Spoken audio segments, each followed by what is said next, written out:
할렐루야. 네, 오늘 이 거룩한 주님의 날 주의 전에 오신 여러분들을 주님의 이름으로 환영하고 축복합니다. 자, 옆에 계신 교우들과 인사합시다. 반갑습니다. 은혜 많이 받으세요. 여러분, 우리 신앙인들은 은혜 없이는 못 삽니다. 항상 은혜 받아야 됩니다. 지난 한 주간도 많이 더웠지만 오늘도 덥지요. 더워도 은혜는 꼭 받기를 축원합니다. 오늘 오전 예배 때도 은혜 많이 받으시고요. 또 점심 드시고 나서 오후 헌신 예배 때도 은혜 많이 받으시고, 새벽마다 은혜를 받고, 수요일에도 기도회 때 은혜 받고, 속회 금요일날 드릴 때도 가정에서 은혜 많이 받으시기를 바랍니다. 여러분, 우리가 점심 먹고 나면 커피 마시잖아요. 이 점심과 커피는 아주 절묘한 조화인데요. 커피 없이 살 수 있나요? 커피 없이? 아이고, 우리 어르신들 커피 없이 산다고 그러면 그냥 한숨이 내려앉는데, 커피 없으면 많이 불편하지. 그러나 살 수 있습니다. 왜? 생강차 마시면 되잖아. 그러나 은혜 없이는 못 살아. 은혜 없이는. 오늘도 예배를 통해서요, 은혜 풍성하게 받기를 주의 이름으로 축원합니다.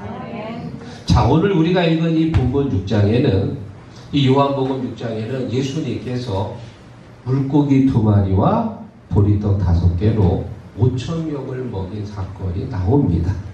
이 당시에는 성인 남성들만 샜기 때문에 5,000명이지만 사실 어린아이, 노약자, 여성들까지 합치면 아마 10,000명 이상은 될 거예요. 그 많은 사람들을 들판에 앉혀놓고 그들에게 물고기와 보리떡을 줍니다. 다 먹고 남은 것을 거두었더니 12강줄이나 되었더라. 할렐루야.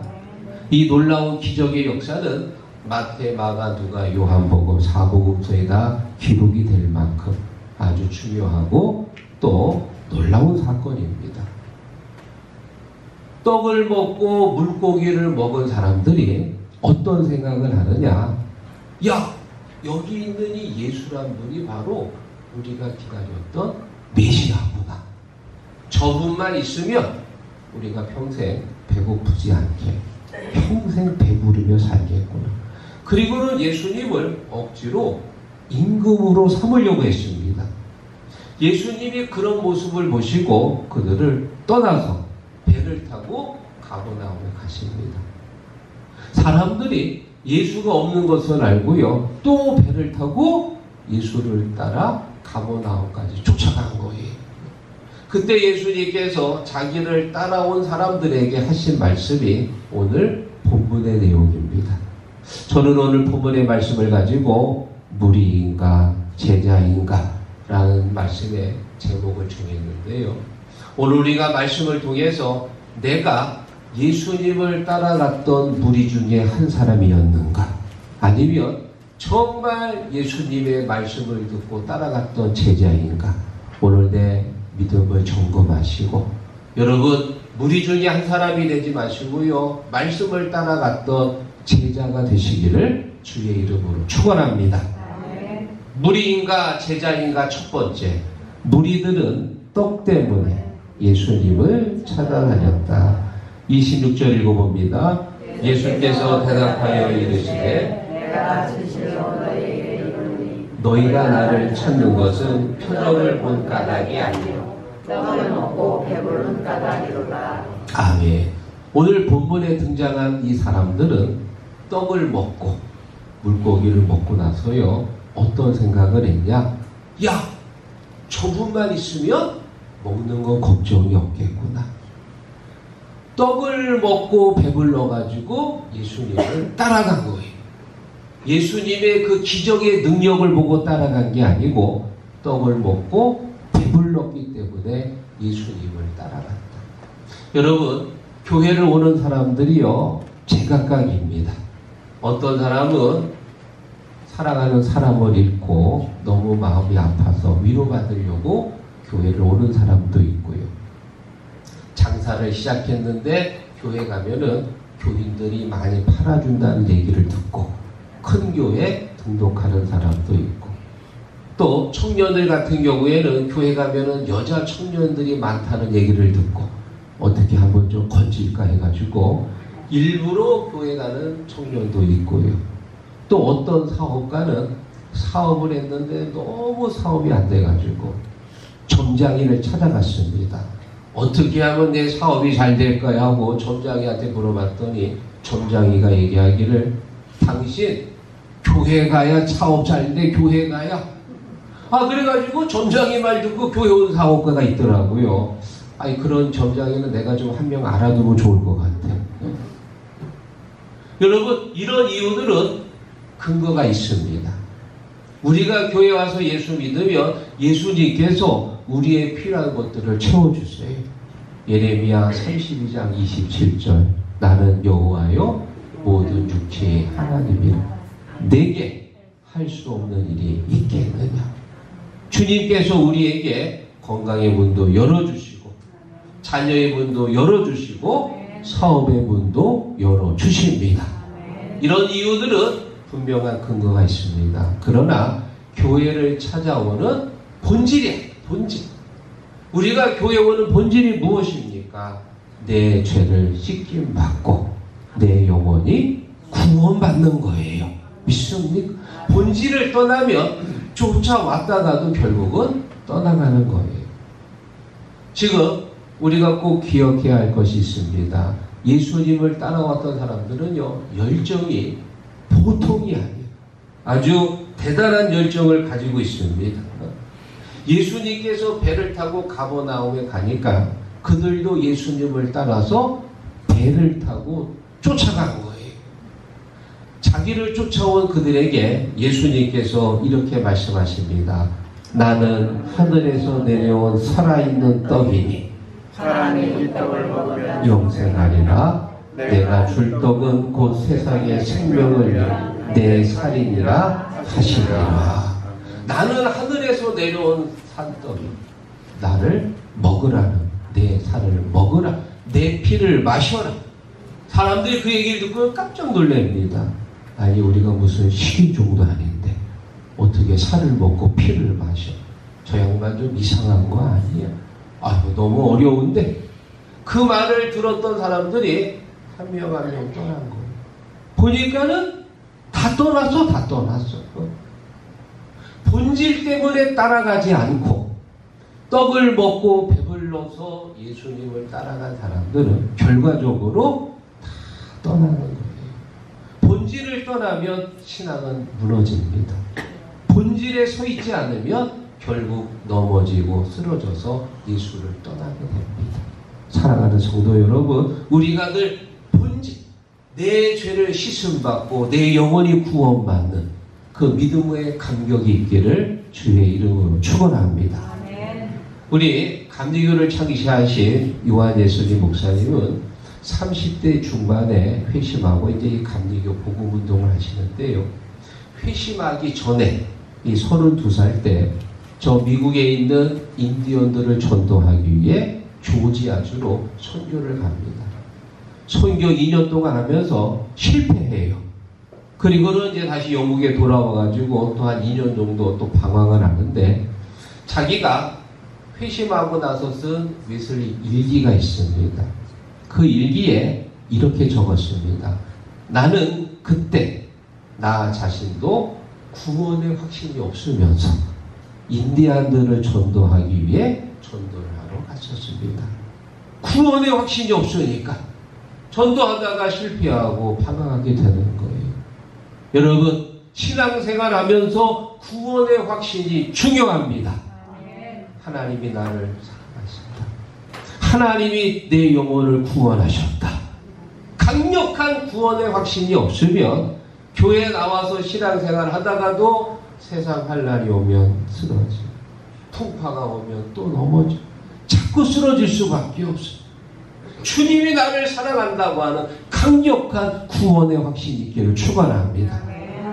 날 사랑하신, 날 사랑하신 사랑하신 날 사랑하신 성경에 쓰였네. 믿습니까? 오늘 이 시간 이곳에 오신 여러분들은 강력한 구원의 확신이 있기를 주의 이름으로 축원합니다.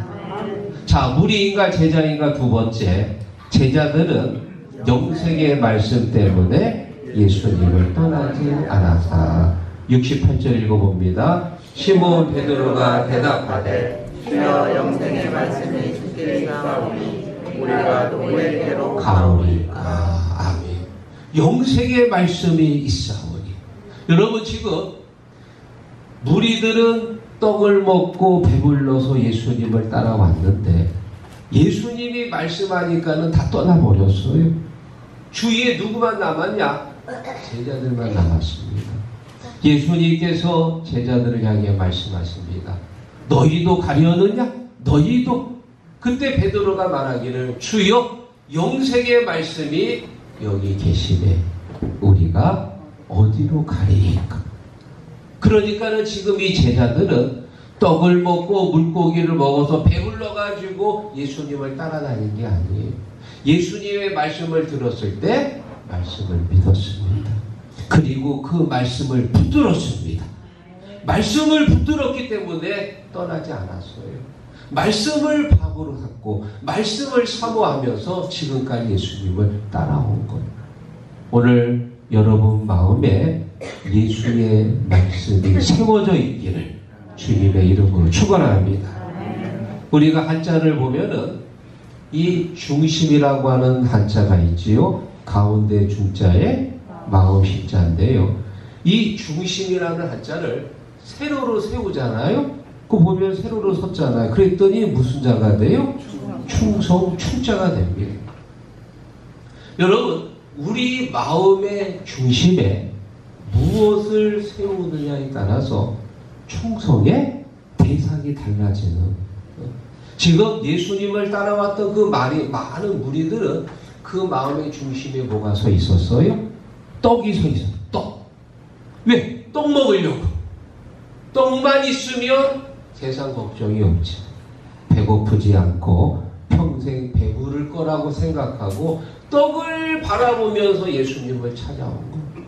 그러나 지금 제자들은 떡이 아니고 예수의 말씀이 세워졌어요. 말씀을 바라보고 말씀을 따라서 예수님을 따라온 줄로 믿습니다. 지금 여러분 마음의 중심에 무엇이 세워져 있습니까? 돈 뭉치가 세워져 있나요? 금목걸이가 세워져 있습니까? 명품백이 세워져 있나요?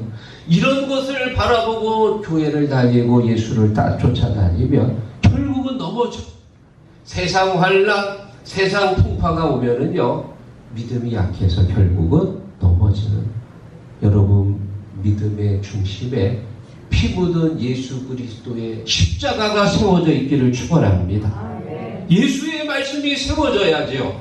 그래야 흔들리지 않습니다. 설사 흔들릴지라도 말씀이 나를 붙들어 주시는 거예요. 넘어졌다가도 다시 일어나요. 시편 37편 24절. 그는 넘어지나 아주 엎드러지지 아니하고 주께서 그를 붙드시리라. 흔들릴 수 있지요. 잠시 비틀거릴 수 있습니다. 그러나 말씀이 중심에 세워져 있으면 다시 주님께서 우리를 붙들어 주시는 거예요. 제자들처럼 여러분 마음의 중심에 영생의 말씀이 세워져 있기를 주의 이름으로 축원합니다.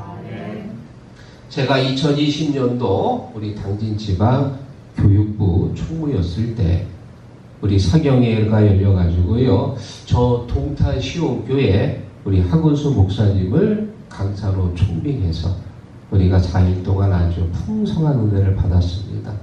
제가 알기로 우리 문혜용 권사님도 아주 새벽마다 큰 은혜를 받았지요. 또 우리 김학희 장로님도 너무 은혜를 받아서 집회가 끝나고 신학교에 가겠다고. 혼났어요. 그거 말리느라고. 우리 이경 권사님도 안 된다고 말리고, 신학교 간다고 해가지고 얼마나 혼이 났는지. 왜냐? 신학교 가서 공부하고 졸업해가지고 나중에 요 수청동에다가 또 수청교회라도 세우면 그 얼마나 어려워요. 또 교인도 글로 가고 그러면 안 되잖아요. 그거 말리려고 혼났네. 그래 제가 이제 교육부 총무라 둘째 날 저녁 집회가 끝나고 목양실에서 이제 우리 강의사님하고 또 강사님하고 같이 얘기를 하는데 밖에서 노크 소리가 나는 거예요. 집회 끝나니까 거의 한 10시 다 됐거든요. 이 늦은 시간에 누가 와서 하고 이제 문을 열었더니 독탄 시원교회 권사님 내외가 온 거예요. 왜? 자기 교회 담임 목사님이 당진 지방 가서 집회한다는 얘기를 듣고 목사님 응원하러. 그래가지고 1시간 걸릴 거예요. 아마 동탄까지 여기까지. 목사님 응원하겠다고 그 권사 내외가 온 거예요. 참 아주 귀한 분들이지요. 그래서 그 다음날 저녁에 이 박원수 목사님이 어제 왔던 그 권사 내외를 이제 간증을 하시는 거예요. 그 권사 내외가 어느 날 목사님 대접하겠다고 식사 자리에 초빙을 했는데 봉투를 하나 이렇게 내밀더래요. 그 안에 1,000만 원이 들어 있었습니다. 그 봉투가 뭐냐? 목사님 사업이 어려워가지고 직원들 다 떠나고 가정에 빨간 딱지가 붙어있고 다 정리하고 나니까 딱 돈 1,000만 원이 남았습니다. 이거 제가 하나님 앞에 드리겠습니다. 그래 목사님께서 그 돈 1,000만 원을 보고는요, 헌금하지 말고 이 돈으로 다시 사업을 시작하세요. 사업이 더 번성하면은 더 많이 드리면 되니까 지금 당장 한 푼도 없는데 사업 망한 사람한테 돈을 더 보태줘야지. 아마 저 같아도 그랬을 거예요. 그러자 이 권사 내외가 아닙니다. 저희들 이 돈 없이도 시작할 수 있습니다. 하나님이 우리와 함께 하시고 하나님이 우리의 미천이십니다. 말씀에 우리가 다시 시작하겠습니다. 그리고는 1,000만 원밖에 없는 거 그거 다 헌금한 거예요. 그리고 좀 1년쯤 지나가지고 또 목사님 식사 대접하겠습니다 하고 또 초청했대요. 그리고는 식사 자리에서 또 봉투를 내밀더래. 이건 뭐예요? 그랬더니 하나님께서 우리 사업을 다시 회복시켜 주셔서 떠났던 직원들이 돌아오고 다시 잃었던 것들을 회복해가지고 1년 만에 하나님께서 우리 회사를 세워주셨습니다. 할렐루야. 하나님의 은혜 가운데 이 회사가 다시 일어난 거예요. 사랑하는 성도 여러분, 믿음이 무엇입니까? 하나님의 능력을 믿는 거예요. 하나님의 말씀을 믿는 거예요. 히브리서 6장 14절 내가 너를 반드시 복주고 복주며 번성케 하고 번성케 하리라. 하나님의 능력, 하나님의 약속을 믿고 나갈 때 안진뱅이도 일어났고 납병 환자도 치유를 받았고 다쳤던 분들이 열려지는 줄 믿습니다. 오늘 여러분의 중심에 하나님의 말씀, 하나님의 피 묻은 십자가가 세워지기를 주의 이름으로 축원합니다. 그리고 마지막 세 번째, 무리인가 제자인가 마지막 세 번째, 제자의 길을 걸으면 영생을 얻게 된다. 40절 읽어봅니다. 내 아버지의 뜻은 그를 보고 있는 자마다 영생을 얻는 것이니 마지막 날에 내가 이를 살리리라 하시니라. 아멘. 여러분, 우리가 예수님 따라서 제자의 길을 걷게 되면 그 길 끝에 뭐가 있냐? 영생이 있습니다.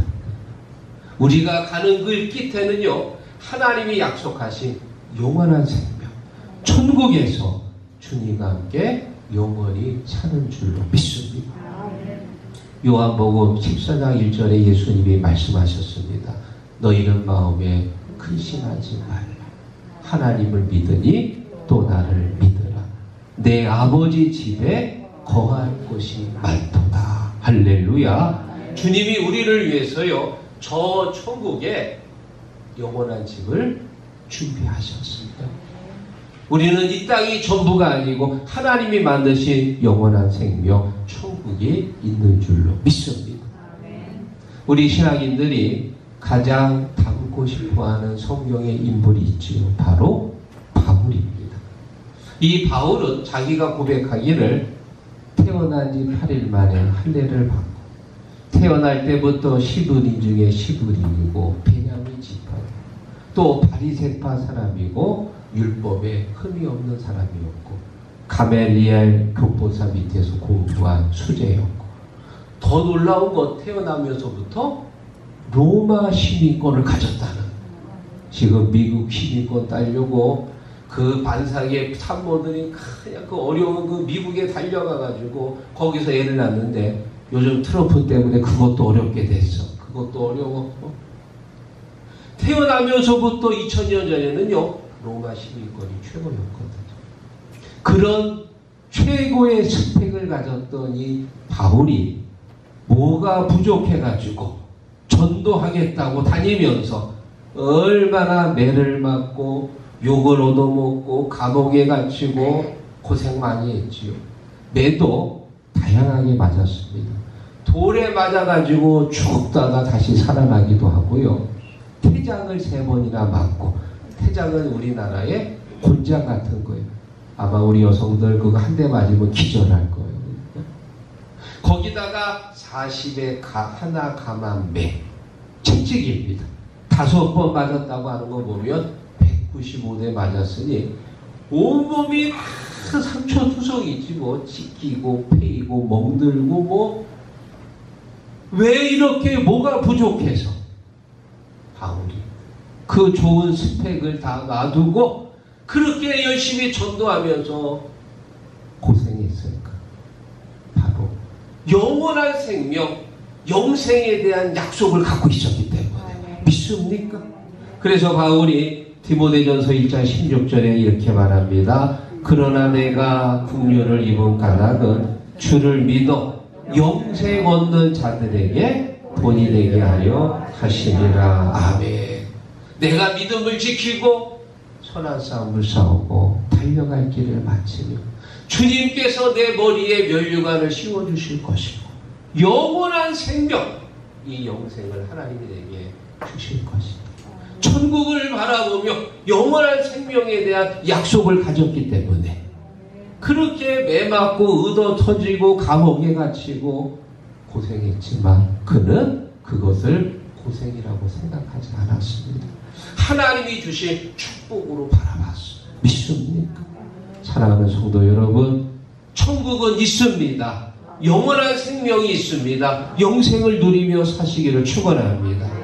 영생을 누리며 주 안에 살리라.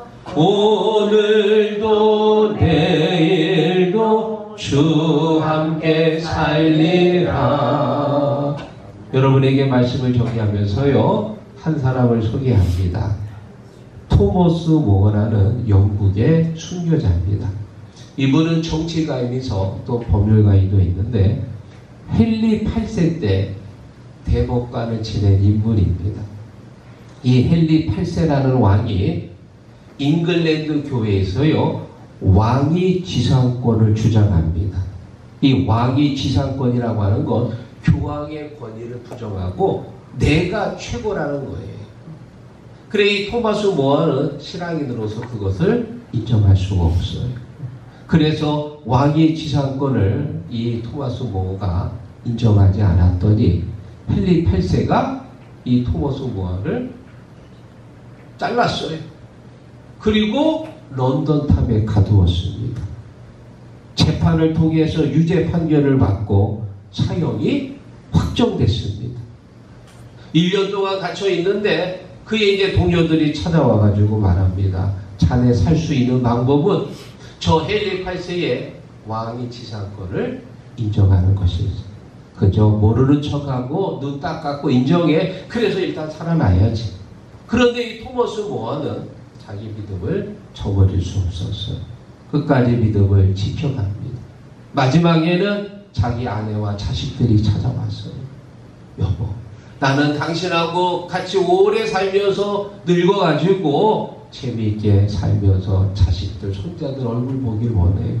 그러니까는 그냥 왕을 지지하고 빨리 여기서 나와요. 그렇게 간절히 부탁합니다. 그때 이 토마스 무어가 이런 말 합니다.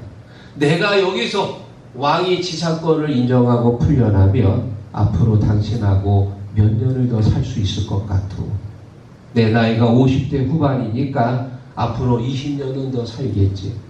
20년을 더 살겠다고 영생을 내가 포기할 수 없어. 나는 영원한 생명, 영생을 위해서 내 20년을 먼저 하나님 앞에 드릴 것이요.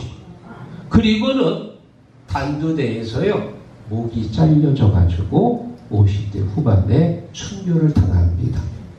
400년이 지나가지고 교황청이 그의 믿음을 인정해가지고 그를 수호 성인으로 추대합니다.